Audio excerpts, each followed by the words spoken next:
Certo. Então, vamos começar. Nós vamos trabalhar na nossa aula com regressão espacial, fazer atividades práticas usando softwares Geoda e GWR, ou GWR, Geographically Weighted Regression, regressões geográficas ponderadas. Então, primeira parte da aula nós vamos trabalhar com Geoda. Então, eu vou pedir para vocês abrirem o Geoda. Nós vamos trabalhar com os modelos de efeito espacial global, o Spatial Lag e o Spatial Error. Certo? Então todo mundo pode ir abrindo. Geoda. Provavelmente está aí o Geoda, já a versão nova, né? Para todo mundo. Ótimo, beleza.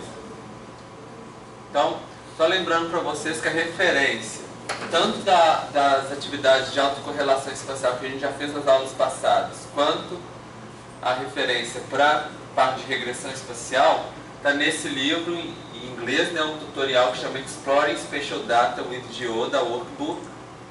Então a primeira parte desse livro ensina a fazer análise exploratória, fazer autocorrelação espacial, e a última parte ensina a fazer regressão espacial. Então, se vocês tiverem qualquer dúvida sobre como que faz, é muito simples, ele mostra passo por passo, o que você aperta, como é que você interpreta. Vocês podem seguir esse tutorial, tá bom? Infelizmente não tem em português, só em inglês. Bom, então vamos lá. Vou pedir para vocês copiarem na pasta MTI compartilhado, tem uma pasta chamada aula 13. Então vocês copiem essa pasta, não movam, copiem para o computador de vocês, e lá vai ter um conjunto de arquivos de um shapefile que a gente vai utilizar para a nossa aula. Aula 13. Tá assim, MT compartilhado, aula 13. Aí copia para uma pasta do computador de vocês.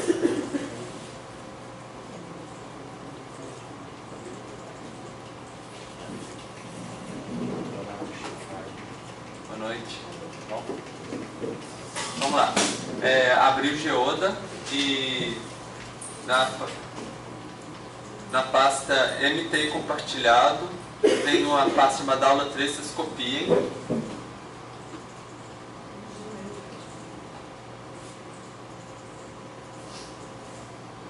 Bom, e a gente vai criar os pesos.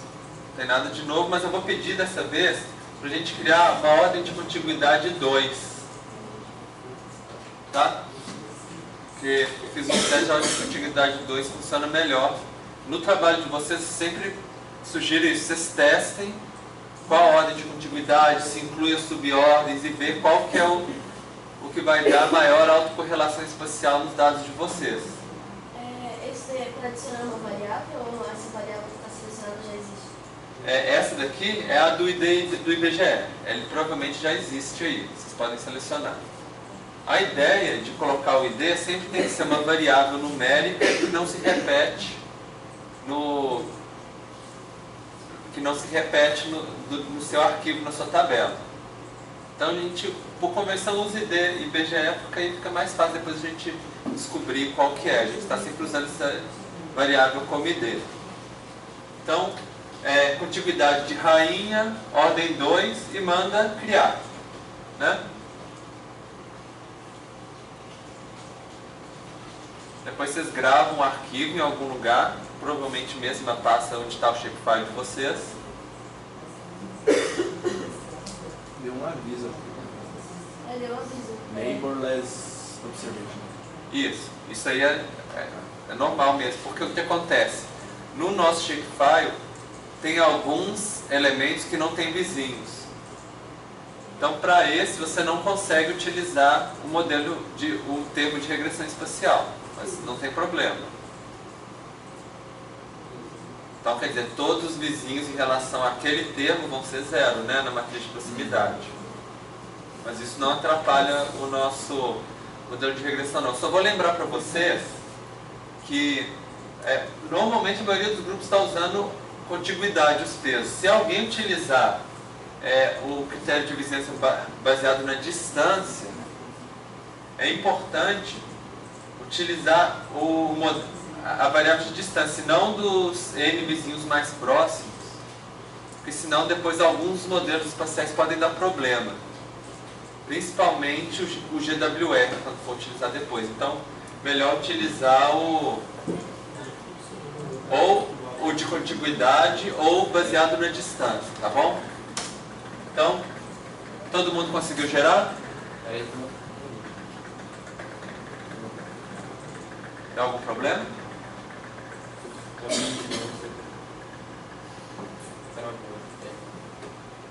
Então, tudo bem. A gente espera.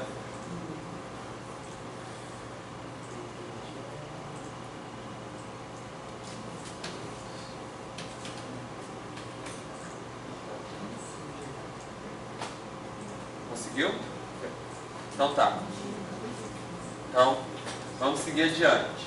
Então agora a primeira coisa, nós vamos fazer a regressão clássica.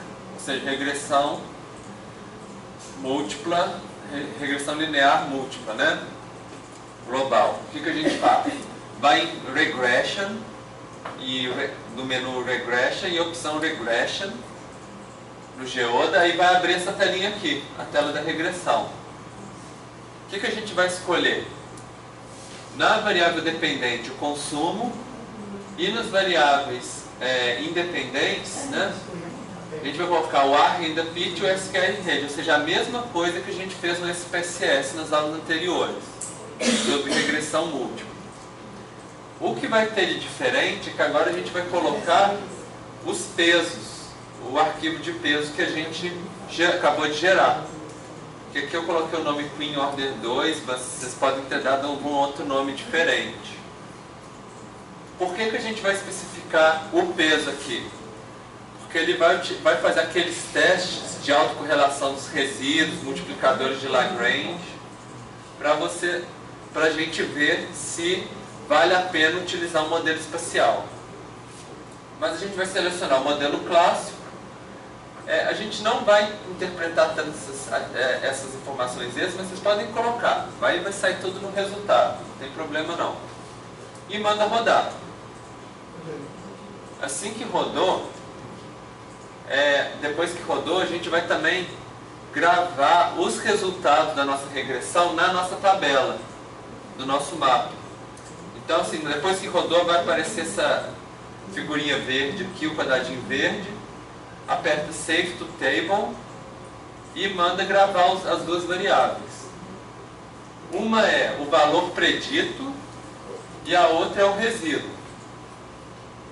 Certo? Ou seja, o valor predito para cada linha da nossa tabela e o resíduo que seria o y menos o valor predito, né?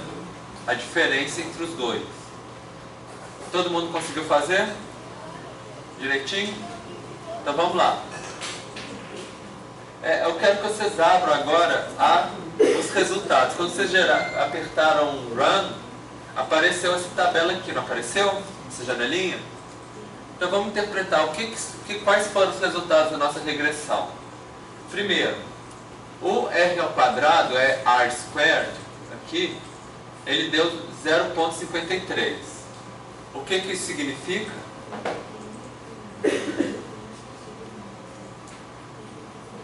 Vocês conseguem interpretar? Oi? Gente, vamos lá. R ao quadrado está tão difícil.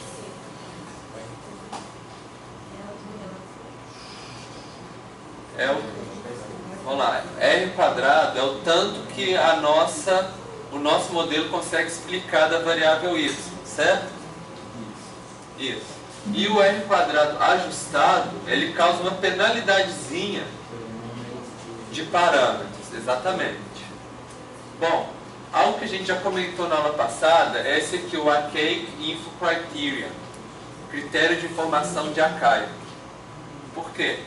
Porque ele é como se fosse uma medida para falar quão bom é o seu modelo. O que eu tinha explicado para vocês na aula passada é o seguinte: quando a gente está comparando modelos espaciais, a gente não usa o R quadrado para saber qual que é o modelo que a gente deve selecionar. A gente usa esse aqui, o AIC, Archaic Info Criterion, porque são modelos muito complexos, então a gente usa uma medida que ela é adequada para comparar esse tipo de modelo mais complexo. Então ele vai ter um valor aqui, quanto maior esse valor, pior é o nosso modelo. Bom, aí a gente vai ter que comparar, na verdade eu não falo nem se é bom nem se é ruim. Você vai ter que pegar dois modelos e ver qual que é menor, certo? O Archaic Info Criterion ele é baseado em dois elementos. Um é a quantidade de parâmetros do seu modelo, igual o R ajustado, né, o R quadrado ajustado. E o outro é esse valor que chama log likelihood, que ele é mais ou menos o equivalente ao R quadrado, mas para modelos mais complexos.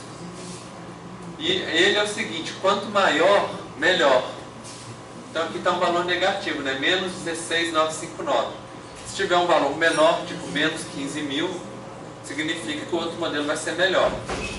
E aí o Archaic Info Criterion ele usa esse valor aqui e usa também a quantidade de parâmetros, ou seja, ele é mais interessante do que o de cima, porque ele te dá uma noção melhor do que fazer. Bom, e aqui a gente tem as variáveis. Então, a variável para renda, o coeficiente, né, para a nossa renda, quer dizer, quanto que aumenta. Um aumento na renda vai aumentar na variável y, quanto que um aumento no quadrado da proporção de abastecimento de água vai aumentar na variável y. E vai ter o desvio padrão e a estatística t, com a probabilidade, falando que todos os nossos coeficientes, a constante, o coeficiente, o B1 e o beta 1 e o beta 2, todos são significativos, né? Certo? Então, quer dizer, essa tela aqui, fora o Archaic Info Criterion, vocês já viram esses resultados todos no SPSS quando a gente rodou a regressão múltipla. Então, vai ter, seguindo, se vocês forem descendo a tela, alguns testes. Primeiro, é um que chama teste de multicolinearidade. Esse teste de multicolinearidade, a regra é mais ou menos a seguinte. Em geral, se tiver um valor acima de 30, tem um problema de multicolinearidade no seu modelo. No nosso aqui deu 5.7, então parece que está tudo tranquilo, não tem tanto problema de multicolinearidade. Vocês lembram o que é multicolinearidade?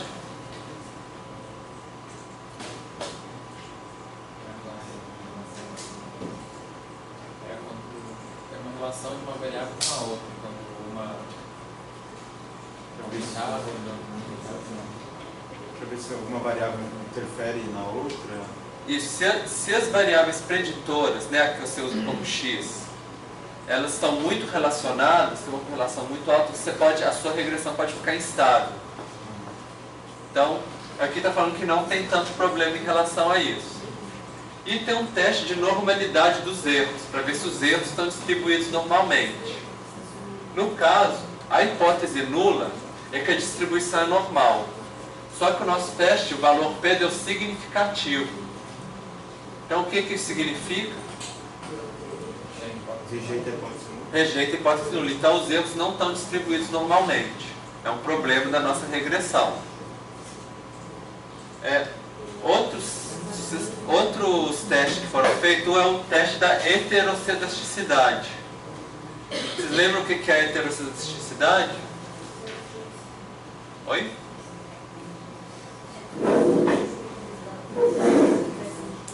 Isso, que a variância dos erros não é constante ao longo do... Quando você coloca aquele gráfico de análise dos resíduos, né? Exatamente. Então, a hipótese nula é que a variância é constante, ou seja, tem homossedasticidade, o modelo é bom. No caso, a probabilidade deu 0, que significa rejeita a hipótese nula.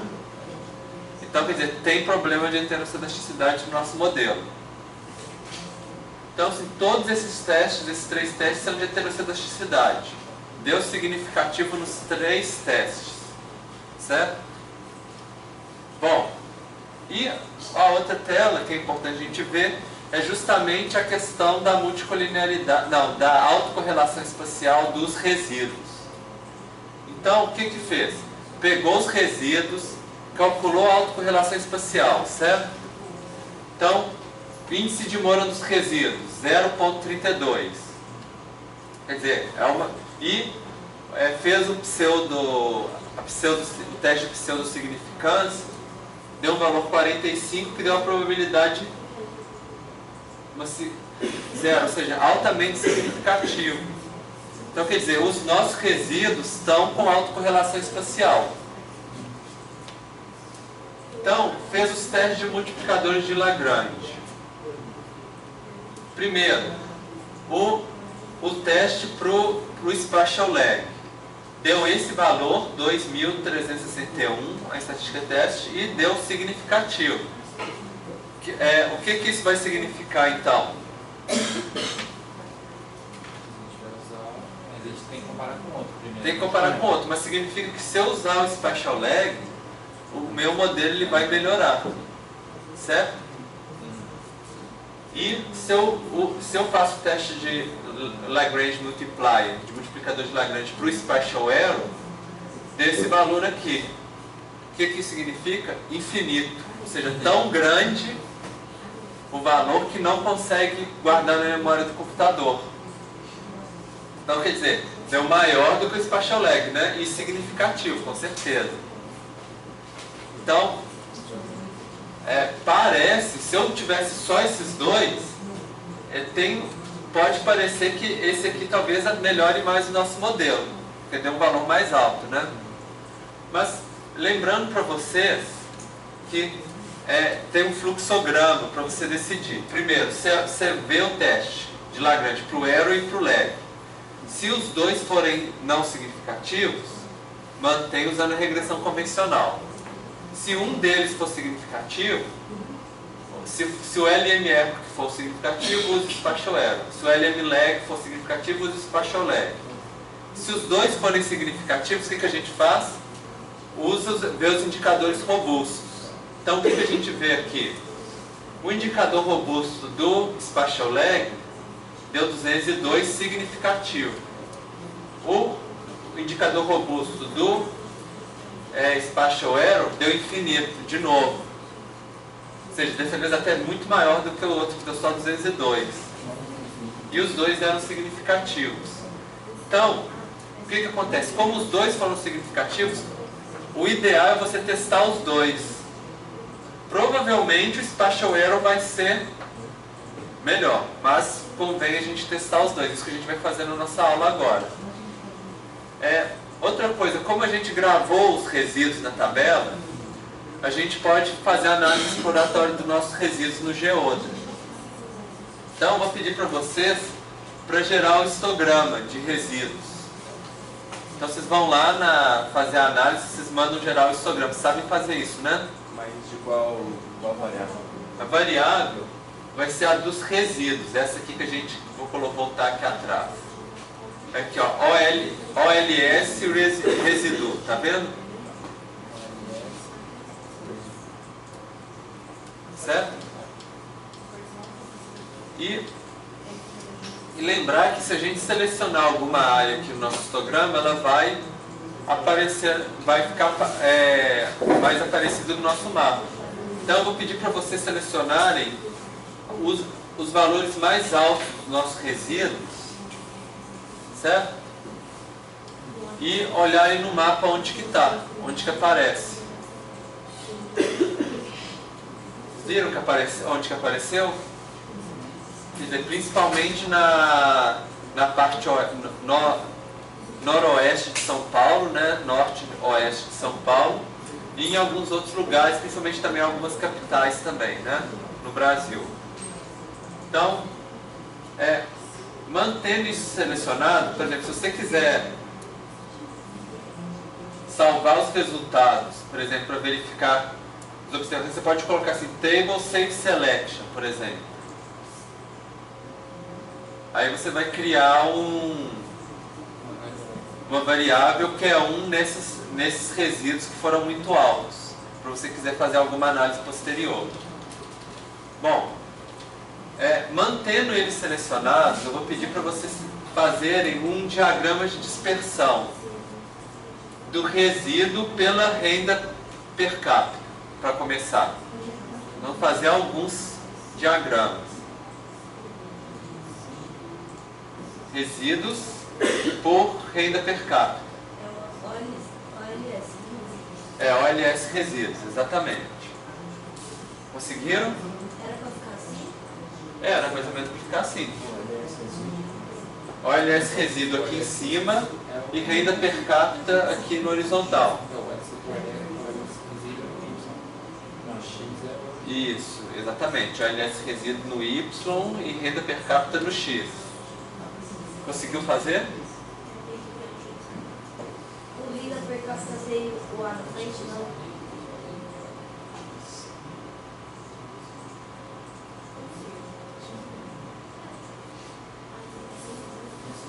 Rafael?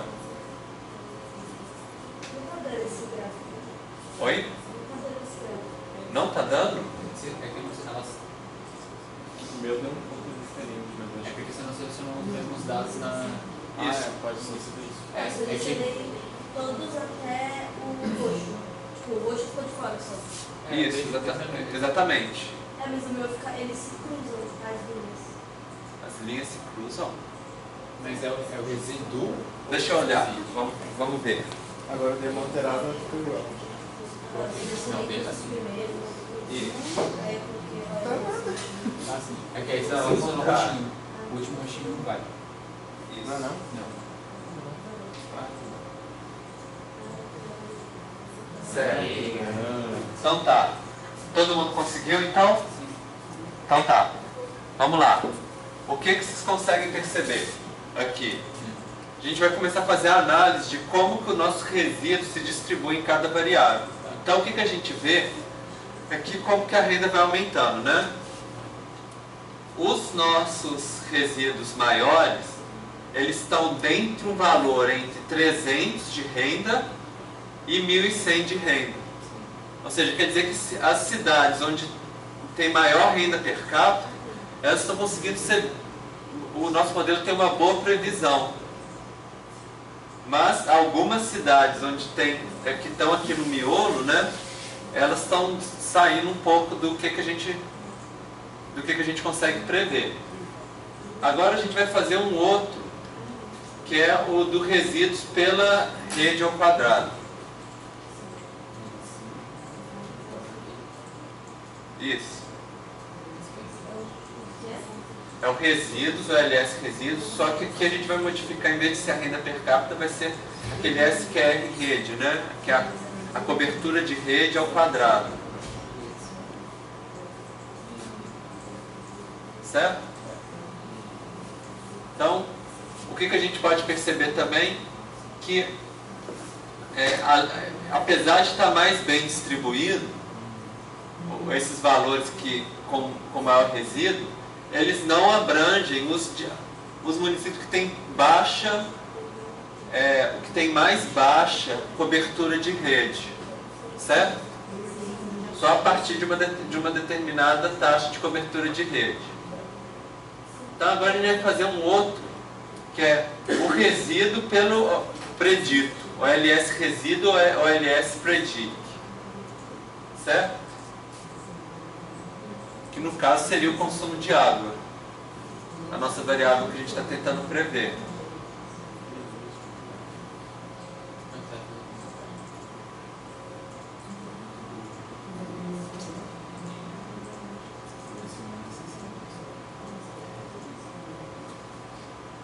Rafael? Não, tá tudo certinho então, né? Todo mundo aqui está conseguindo? Quem chegou depois? Você não sabe onde estão as coisas, né?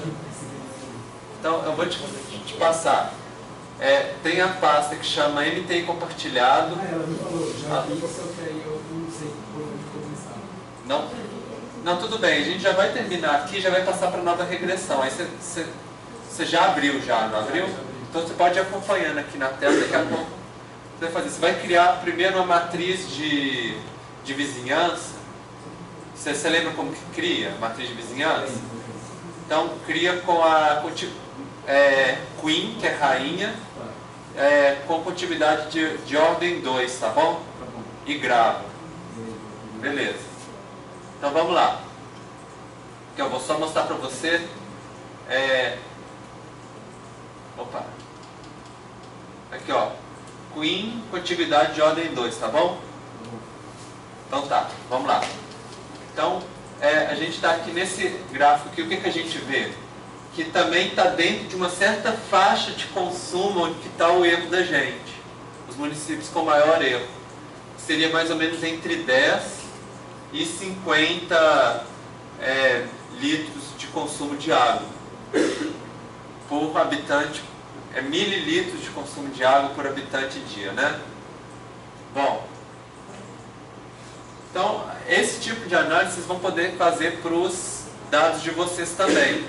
Então quer dizer, quando vocês criam a análise, quando vocês fazem o modelo de regressão simples e abrem no Geodo, vocês podem fazer esse tipo de análise espacial também. Onde que estão os erros maiores, como eles se distribuem dentro das variáveis que vocês estão trabalhando. Bom, e a gente vai fazer a autocorrelação dos resíduos, usando o Univariate Local Mora. Só que vocês vão utilizar, antes a gente utilizava sempre o Y, né? Agora a gente vai usar o OLS Residuals. Lembra que é o local, tá, gente? Não é o global, não. Aí vocês mandam gerar todos os mapas, todos os gráficos.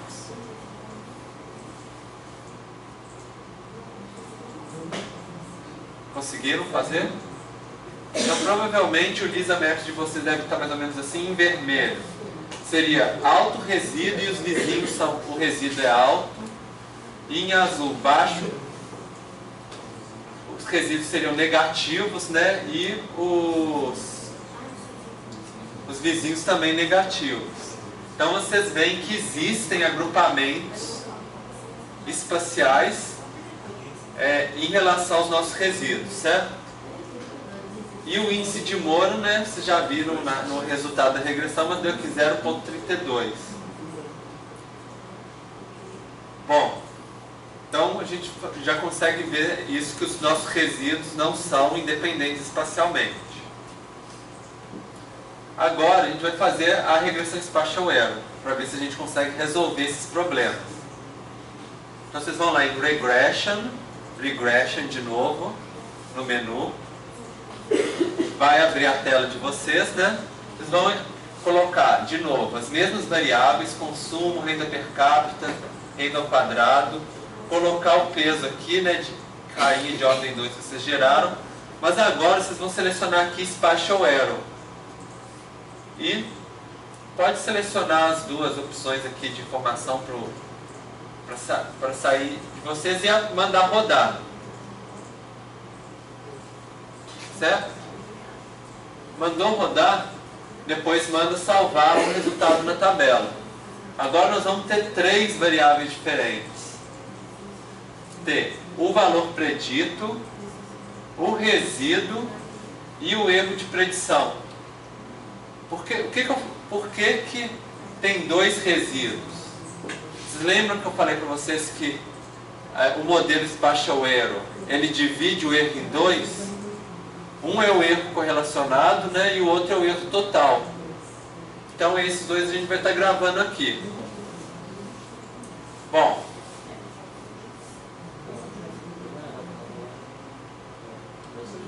então vocês geraram o resultado, né? Então o que a gente vai ter aqui? O nosso R quadrado foi para 0,66, era 0,53. Só que isso é motivo, por exemplo, isso é o suficiente para escolher o Spatial Error? Não, porque eu falei para vocês, não toma decisão baseado no R ao quadrado. Qual toma decisão baseada em qual? Isso, exatamente. Que deu 32.754. O outro, aqui ó, o outro era 33.925. Então, quer dizer, diminuiu. E o nosso log likely, que é esse aqui, né? Antes ele era menos 16.959 agora ele está menos 16.374. Ou seja, ele aumentou também. Esse aumenta e esse diminuiu. Normalmente é nessa proporção mesmo. Então, o que vocês acham que a gente pode falar em relação ao nosso modelo Spatial Arrow?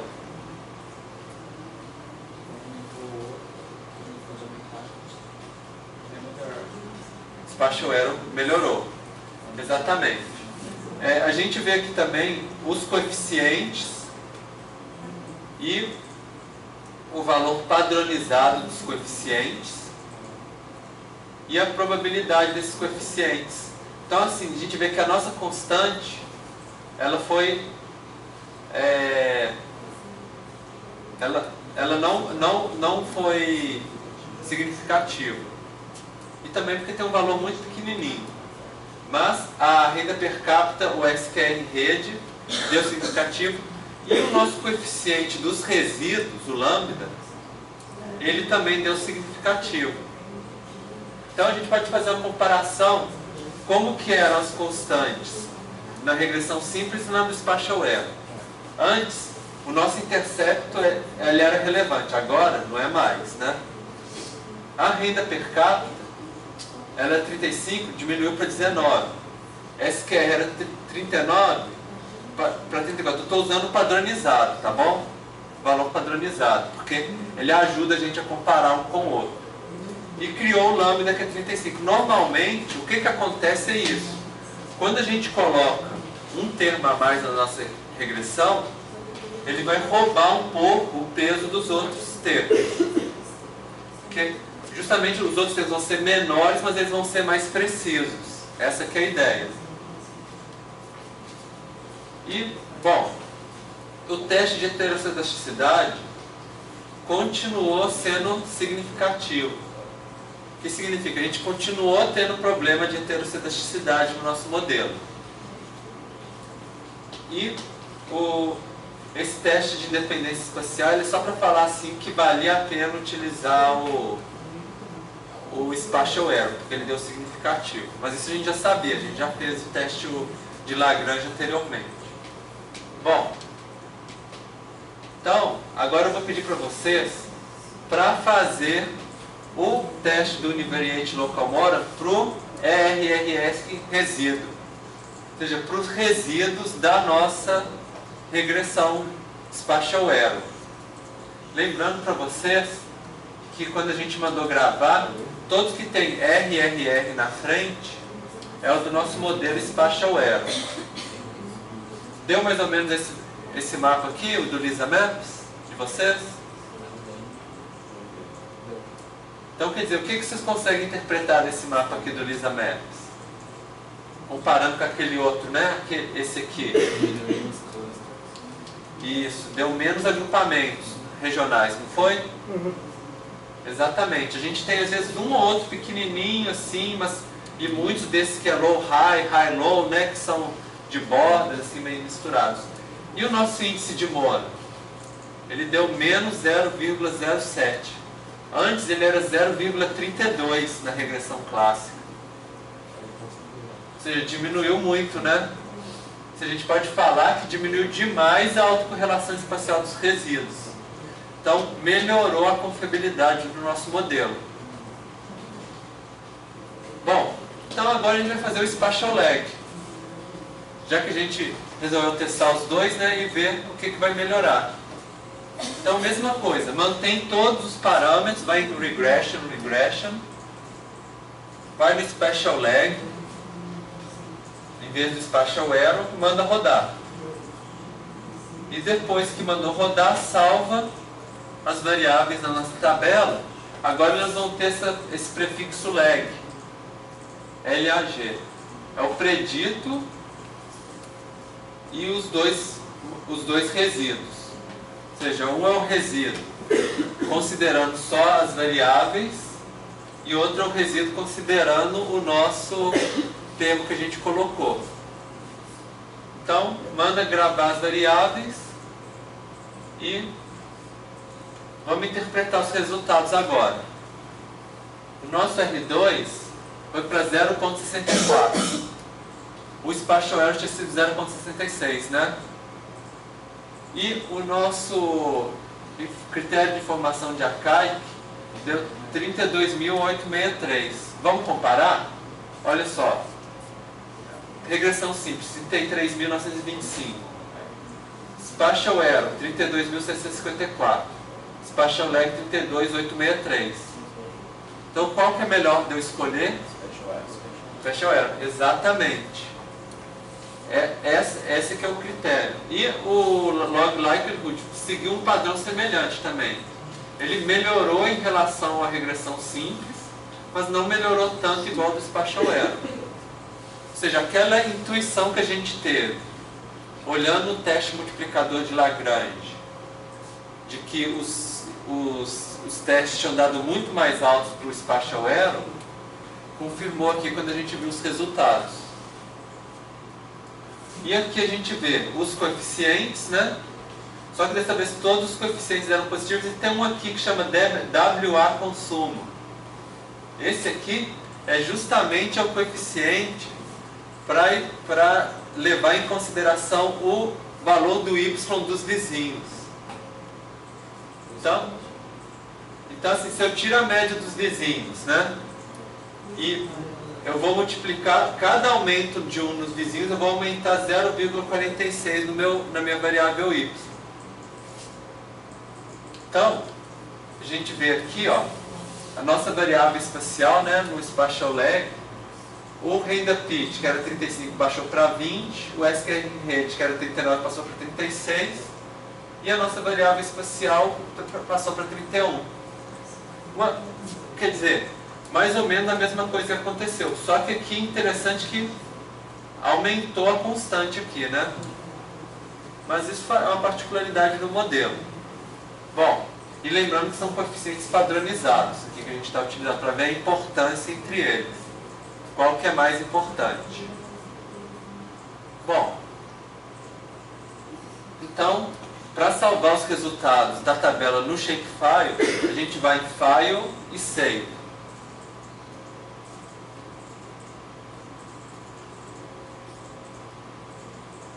Aí vocês vão e gravam a tabela de vocês, o mapa de vocês com os resultados novos no Shapefile, certo? Todo mundo conseguiu? Não. Conseguiu? File, Save. O Geoda parou de funcionar. Nossa. Desliga em cima de janela aí, ó. Aqui. Ele é Nossa. Não tem problema, pode abrir de novo, mas assim, só lembrando para vocês, para quando vocês forem fazer o trabalho de vocês lembrarem de gravar. salvar. Dele trabalho. Antes dele travar. E assim, às vezes assim, quando a gente abre janela demais, ele pode travar, né? Então, tomar cuidado também. Não, você pode abrir o Geoda de novo, não tem problema não. Porque na verdade agora a gente vai trabalhar com o GWE, mas o primeiro passo da gente é a gente exportar os dados do Geoda para o GWE. Então eu vou pedir para você abrir de novo o arquivo, tá bom? Mas não preocupa não. Se ele passar já estava com os dados. Não, mas não tem problema, não preocupa não. A gente vai dar para fazer tudo certinho. Então, primeira coisa que a gente vai falar com vocês, eu coloquei lá no TDIA o GWR4 User Manual. É praticamente um tutorialzinho. Ele vai falar assim, parte por parte, que opção você seleciona no Geoda, que é o que a gente vai fazer, não, no GWE, que é o que a gente vai fazer na aula.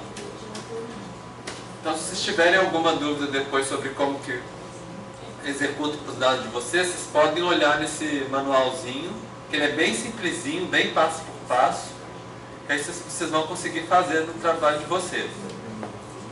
Primeira coisa, a gente vai preparar os dados. Vocês abrem no Shapefile no Geoda. Aí, assim, no nosso Shapefile, ele já tem as coordenadas x e y, que já veio do IBGE. No trabalho de vocês, caso o arquivo de vocês não tenha as coordenadas geográficas, É só você clicar com o botão direito em cima do mapa, no Geoda, e mandar aqui, ó, Shape Center Add Centroids to Table. Que aí ele vai gerar na tabela uma coordenada X e uma coordenada Y. Vocês tentem fazer no mapa de vocês. Conseguiram? Conseguiram? Shape Center Add Centroid to Table. Certo?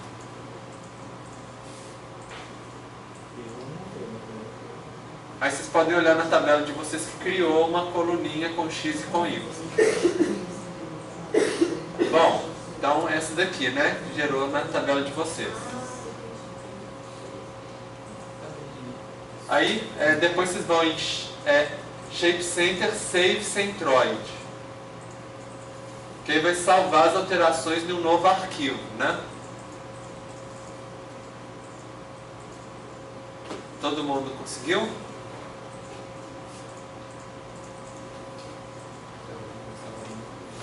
Shape Center Save Centroid.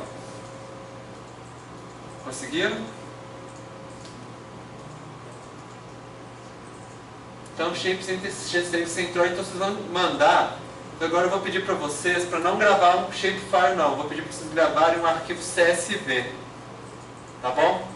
Vocês vão clicar na pastinha e escolher Comma Separated Values, porque é esse Comma Separated Values que a gente vai abrir lá no GWR.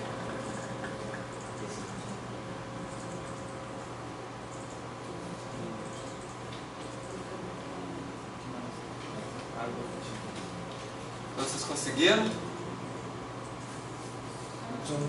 Gravou? CSV. CSV.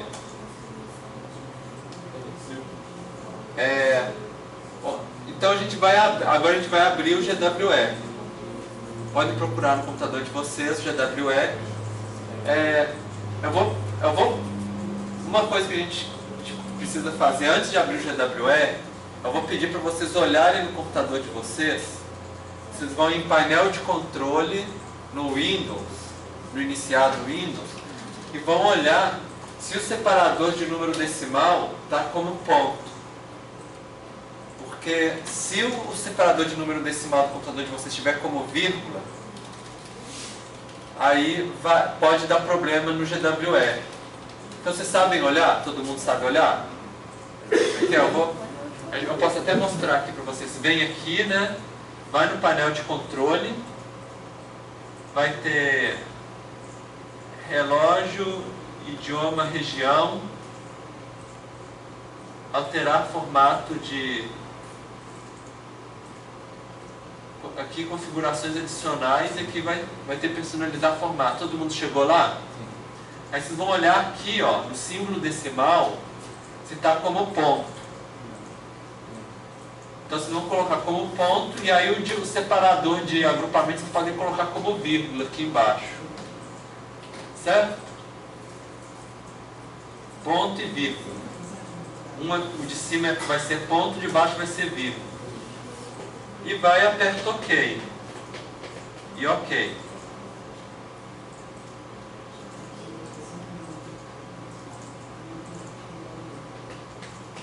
Então todo mundo colocou como ponto o separador de casa decimal? Então vamos lá.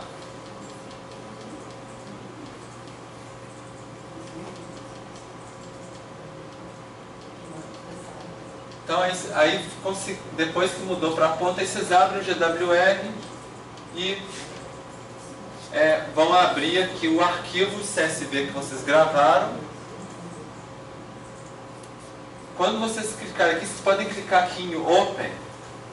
Aí vocês vão ver se vai aparecer aqui o número de campos e o número de áreas. Apareceu para vocês? 4.417, alguma coisinha assim, né? Seria o número de casos. Ótimo. Vocês podem clicar aqui em View Data e ver se o arquivo de vocês está aparecendo direitinho. Tá? Apareceu as primeiras 10 linhas com as colunas, tudo direitinho. Está separado por ponto. As casas decimais, as variáveis, está, né? Então está tudo certo. Então vamos lá. Então, que vocês vão ver é que o GWR ele tem um tanto de abas. Então a gente vai andar aba por aba. Essa que é a ideia. Então vamos lá. Primeira, segunda aba aqui vai ter as variáveis. Vocês vão escolher. Para o ID aqui, vocês vão pegar o ID do IBGE, que seria o 003. E para coordenada x e y, a gente vai usar as do IBGE mesmo, tá bom? Que seria o 012 e a 013, centre x e centre y, né? E é importante vocês colocarem coordenada esférica, porque está em latitude e longitude. Se fosse o TM, ia ser projetado. Então a gente coloca esférica. E aqui a gente vai colocar variável dependente ao consumo e as variáveis independentes, renda per capita e rede ao quadrado, certo? Então, aqui a gente vai manter o modelo gaussiano, que é o formato do kernel. Lembra aquela que eu mostrei no início da aula, que a regressão vai ter um kernel que vai atribuir o valor positivo, né, mais forte para os vizinhos do que para os mais distantes, né? O formato dessa curva para atribuir esse valor é o gaussiano que a gente vai utilizar, que é para variáveis contínuas. Esse modelo para variáveis que são de contagem ou binária, a gente não está trabalhando no nosso curso. E aqui ele tem umas opções que chama, por exemplo, teste de variabilidade geográfica, que é muito interessante. O que ele vai fazer? Ele vai testar se cada uma dessas variáveis aqui vai se transformar elas em uma regressão geográfica ponderada, vai ser útil ou não para o nosso modelo. Se não for útil, a gente pode marcar, por exemplo, esse LG aqui, que ele vai fazer o seguinte: ele vai pegar, ele vai jogar aqui na quadradinho de baixo. O quadradinho de baixo significa variáveis globais que não mudam de posição de elemento para elemento. Mas aí, essas que estão aqui, locais, significa que de elemento para elemento a gente vai modificar ela para dar peso maior para os vizinhos. Então a gente pode variar, por exemplo, colocar uma variável global e outra como sendo local, por exemplo. Mas o problema é que, como a nossa base de dados é muito grande, a gente mandar rodar esse teste aqui vai ficar um dia, 2 dias rodando. Às vezes, dependendo do trabalho de vocês, se for menor, vocês podem testar, então vocês podem deixar dormir no computador, na casa de vocês, né?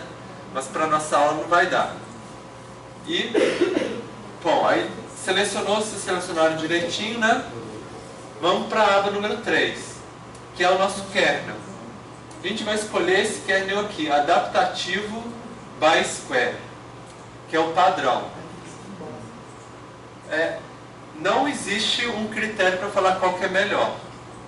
Então tem o adaptativo, que é o que muda para englobar sempre o mesmo número de vizinhos, e o fixo, que é o que é sempre a mesma largura do kernel. O ideal é vocês testarem no trabalho de vocês cada um desses 4 e ver qual que dá o resultado melhor para vocês. Tá?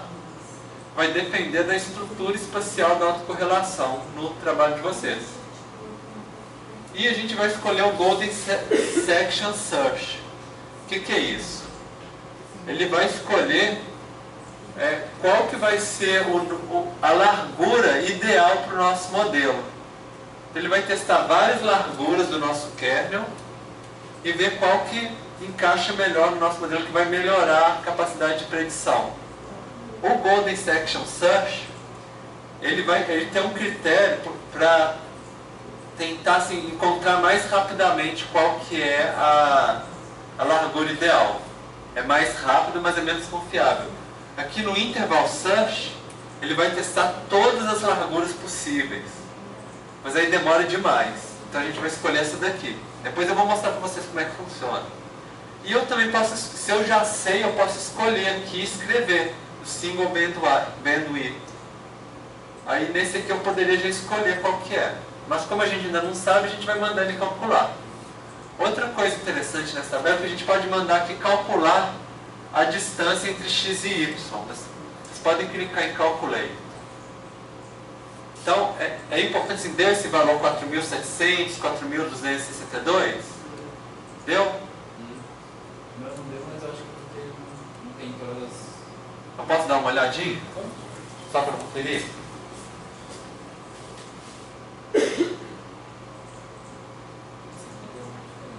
Olha, por que será? Aqui eu não fiz a Vê aqui, Step Model, usou 100 direitinho, né? É estranho. minha resposta foi porque ele não fechou, eu tive que pegar o próximo de noite. Bom, vamos ver se o resultado vão dar certinho também, então. Bom, então a gente está aqui no kernel, né? E a gente vai escolher os critérios de seleção A e C. Só que vai ser o A e CC. Qual que é a diferença? O A e CC, ele tem um ajuste para dados para grupos que tem muito poucos elementos. Para a gente não vai fazer tanta diferença. Mas aqui a gente vai fazer, tá bom? Aí, o que ele vai fazer? Ele vai testar várias distâncias e vai escolher a distância que o AICC vai dar um valor melhor. Aí ele vai falar, essa aqui é a distância do kernel que a gente precisa utilizar. Bom, então, vamos passar para a etapa 4. Vocês vão utilizar aqui, falar onde que vai salvar o arquivo. Manda salvar lá na mesma pasta, né? E marcando esse tiquezinho aqui, ele vai gerar outros dois arquivos. Um é os resultados e o outro é a lista das variáveis. Não, que vai ser uma tabela mostrando assim, onde que estão os coeficientes para cada elemento. E o diagnóstico também.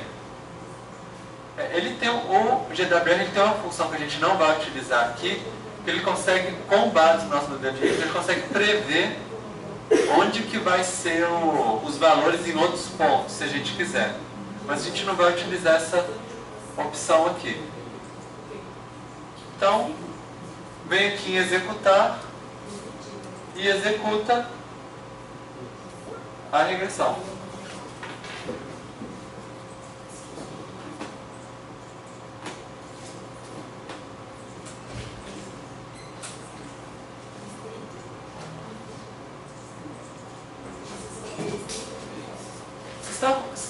Tá todo mundo conseguindo acompanhar? Tá? Estão conseguindo? Caso não esteja conseguindo, pelo menos tenta acompanhar na tela aqui, quem não estiver seguindo. Bom, então vocês provavelmente gerou um arquivo, né, um TXT, vocês podem abrir, que é o da...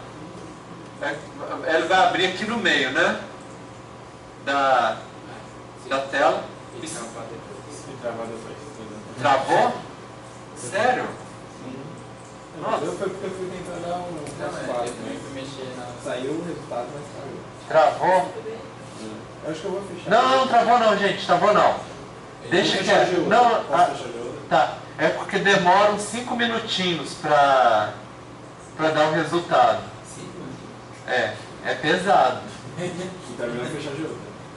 Pode fechar o geoda, a gente não vai precisar do geoda mais não. O que ele vai fazer? Ele vai ter que confundir. Ele não travou não, viu gente? Ele está rodando.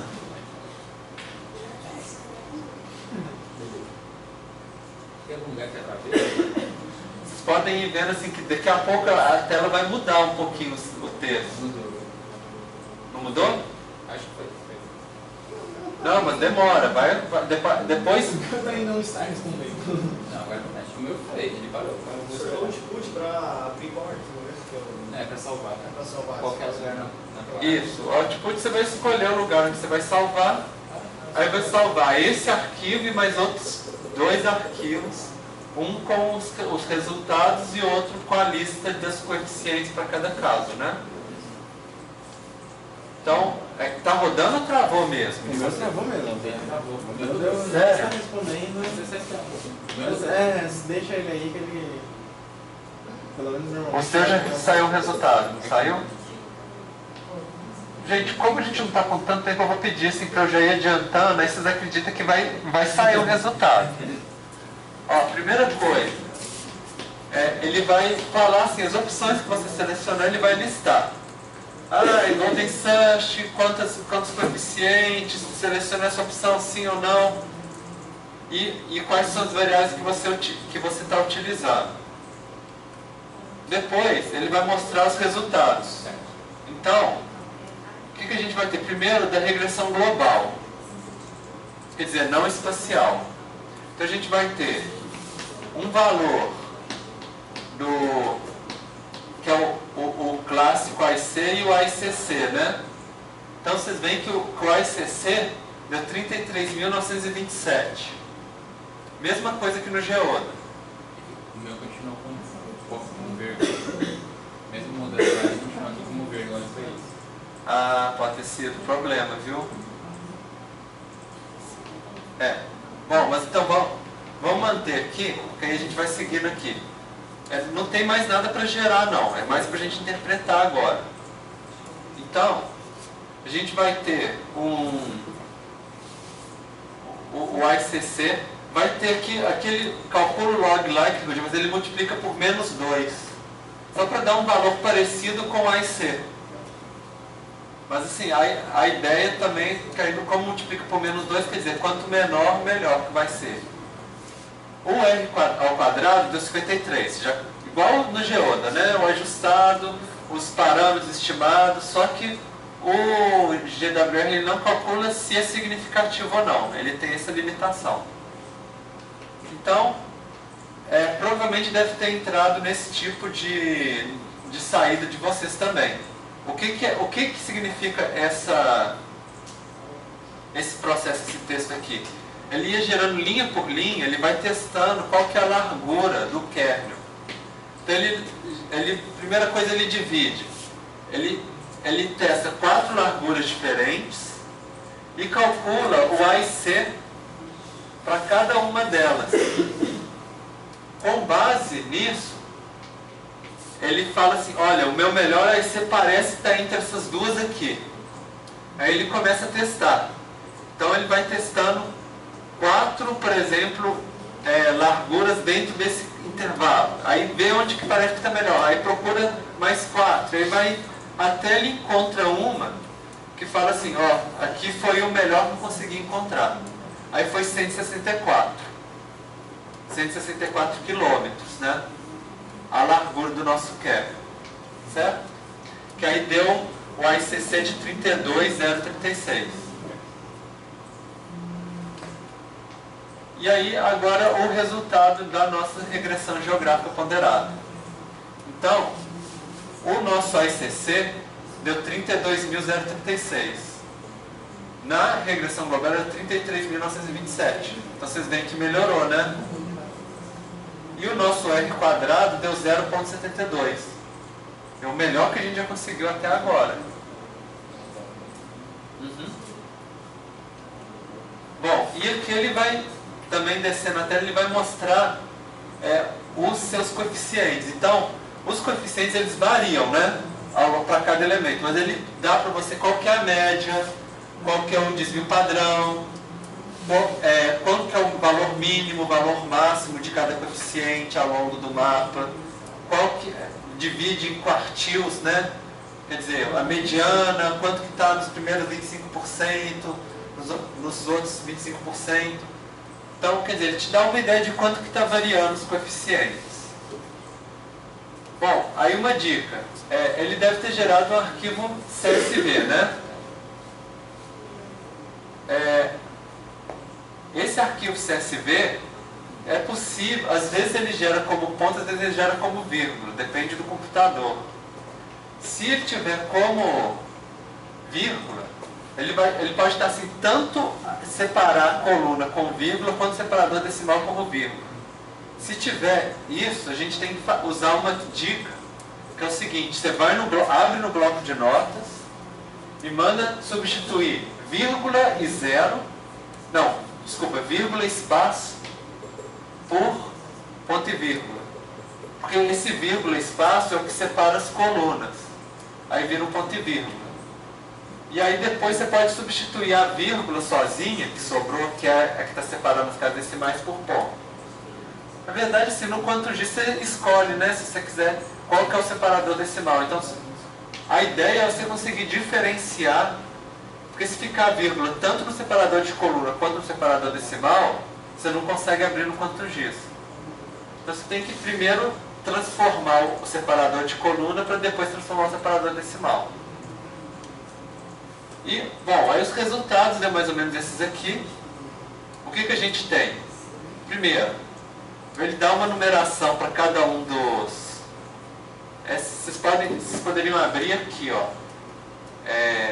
Chama aqui View the Parameter Estimates. Aí, o que ele vai gerar? É uma tabela que tem... Ele dá um número sequencial para cada elemento. Fala o ID do IBGE que a gente selecionou, né? Dá a coordenada x e a coordenada y. E depois para cada parâmetro, não, para cada coeficiente da nossa função, né? O intercepto, o que multiplica a renda per capita, o que multiplica a SQR em rede, ele vai gerar 3 valores. Um com EST, que é o valor estimado do coeficiente. Outro, que é o SE, que é o valor do intercepto, não, desculpa, que é o desvio padrão, e o outro que é o T, que é a estatística T, para mostrar qual que é mais significativo ou não. E ele também vai gerar um valor Y, que é o Y observado, o Y estimado, o resíduo, o desvio padrão dos resíduos, o R2 para aquele local, ou seja, aquele modelo de regressão que foi feito só para aquele local explica 52%. E a influência de distância de Cook, ou seja, que é aquela que assim, se eu tirar esse caso fora, quanto que vai influenciar, ou seja, quer saber o quanto que esse elemento está influenciando no meu modelo. Bom, agora, o que a gente vai fazer? A gente vai abrir o CSV no QGIS.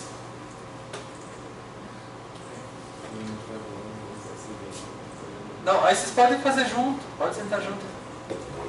Fazer. É isso o objetivo. Então, o que vocês vão fazer? Vocês vão abrir o shapefile no QGIS, aquele do início da aula. O 2.16 tem muita gente falando que está dando problema. Mas não é problema assim na execução das funções não, mas alguns computadores, eu não sei porquê, quando você abre o 2.16 ele não tem todas as opções no menu. Às vezes análise vetorial, algumas coisas assim. Mas... o menu fica mais difícil de entender agora no 2.16. Eu particularmente aprendi no 2.14. Então eles mudaram os ícones, eles mudaram de lugar também. E cada computador o menu está aparecendo de um jeito diferente.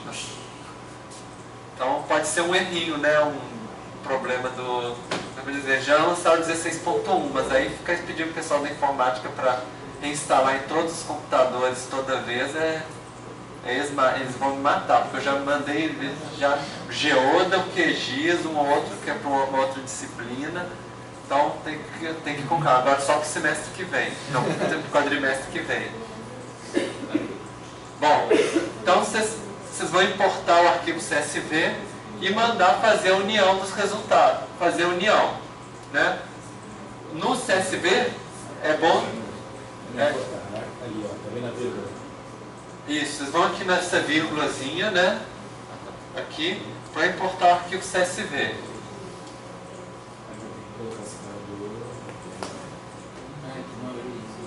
Eu tenho que abrir para ver o... Abre no bloco de notas o seu arquivo CSV para ver se ele está... Como é que está a separação das colunas e das linhas. Vírgula e os vírgulas espaço. Então você fala aquela questão de substituir, que a gente tinha mostrado aqui. manda substituir vírgula e espaço por ponto e vírgula primeiro, e depois manda substituir a vírgula por ponto, pode ser também.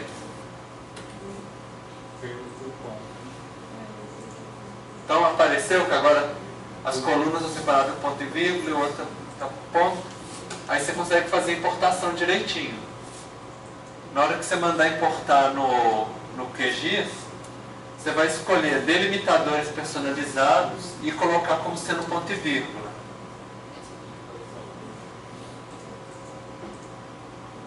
Então assim, abriu o CSV, vem aqui delimitadores personalizados, ponto e vírgula. E a opção é que o primeiro registro tem o nome dos campos, mas você vai colocar sem geometria. Tá bom? E criar OK. Depois você vai entrar na propriedades do seu shapefile e mandar criar uma união de vetor. Você vai no seu shapefile, clica com o botão direito em cima dele, né? E manda fazer uma união de vetor. Que é onde você vai selecionar, unir a camada, o seu CSV usando área aqui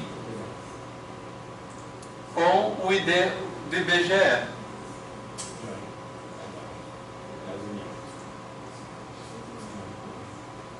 Certo?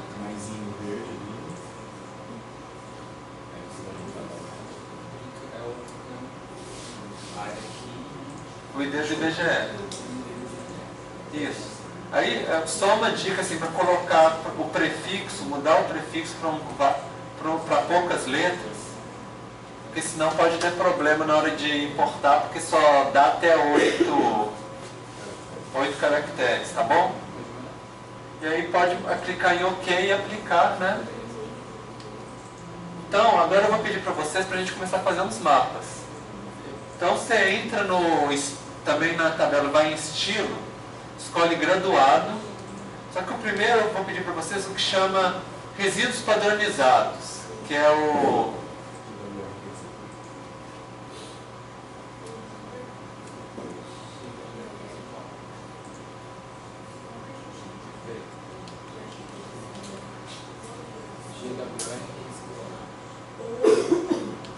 Tem um residual e tem um outro, não tem?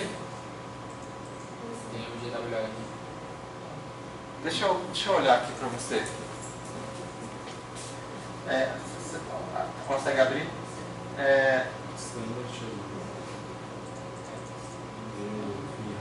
Então, o standard residual, esse mesmo.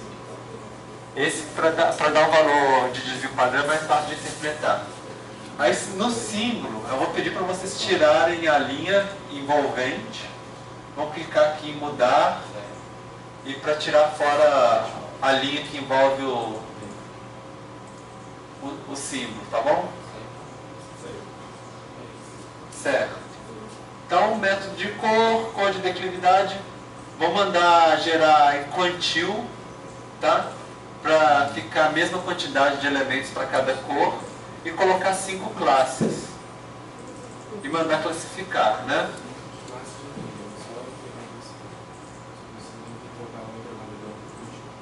O quantil. Modo quantil classificar. Certo? Certinho? Agora aplicar. Isso. Aí deve, o nosso resultado desse aqui, não sei como é que deu o seu, mas... Então tá. O que a gente vê é que esses resíduos estão bem separados, eles não estão agrupados. Tipo, todos positivos num canto, todos negativos no outro canto, eles estão bem espalhados, né? Que é uma coisa boa. Agora, eu vou pedir para você fazerem relacionado ao R2 local. É só você abrir lá o Steve, só vai mudar a variável e mandar classificar de novo. Isso. Agora a gente vai para o R2 local. A próxima variável. Isso, que vai dar um mapa mais ou menos assim, né? Não, qualquer cor serve, não tem problema não. Não preocupa não. É só aqui que eu usei essa legenda aqui, é importante vocês mostrarem assim, tem umas áreas que estão mais escuras que o R2 é maior. Quer dizer, a nossa regressão explica melhor nessas regiões mais escuras. E nas regiões mais claras, ela explica pior. Então, assim, é para a gente ter essa noção de que áreas que o nosso modelo está explicando melhor. E, gente, agora eu vou, assim, não precisa gerar não, só vou mostrar aqui os dados só para a gente ir mais rápido, tá bom? Terminar a tempo. Tem essa, por exemplo, do beta de renda.